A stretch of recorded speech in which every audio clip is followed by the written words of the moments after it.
las dos. Frida, que es la alumna, Yuba es la hermana. Hemos aprovechado y trabajamos con las dos. Realmente nos estamos centrando en Frida, que es la alumna, pero bueno, ya que está ella aquí, la probamos un poco. Bien, muy bien. Fantástico.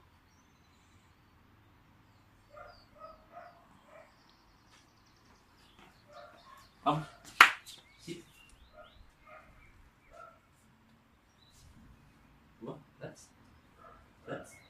Bien. Quietas.